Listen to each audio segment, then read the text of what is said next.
ధర్మం అనేది నశించిపోతుందట, అన్యాయమే తెచ్చిపోతుందట. ధర్మం లేదండి. బ్రహ్మం గారు ఏమన్నా తెలుసా? నోటి మాటకు విలువ లేకపోయేందుకు కాళిదాలకు గొప్ప విలువలే పెరిగేదన్నాడు. ఇప్పుడు ఎవరైనా మంచి మనసుకు వ్యాధి ఇస్తలేదు, డబ్బు ఉన్న వాటితోనే వెళ్తున్నారు, స్నేహం చేస్తున్నారండి. బ్రహ్మం గారు అన్నమాట సత్యమైంది.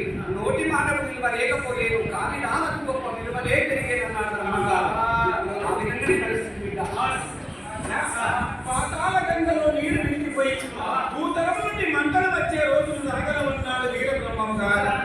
నీరు చూస్తున్నామో నీరు లేక ఎండలు వెండి దాహం దాహం దాహం దాహం అని గిలగిల కొట్టుకొని కుప్పలుగా జన నష్టం జరుగుతుందట బ్రహ్మం గారు అన్నట్టు.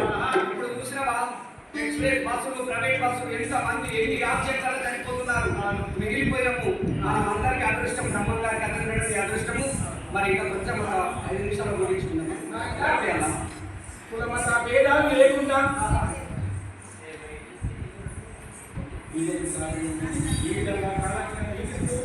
మరి ఇంకా ఏ విధంగా రాస్తున్నాను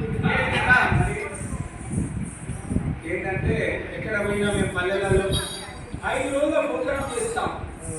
ఇది అక్కడక్కడ జాతీయ పల్లెలు మనకు అర్థం కాదు. ఎక్కడి నుంచి రోజు అర్థం కాదు. మరి ఇంకా ఏ విధంగా రాస్తున్నాను?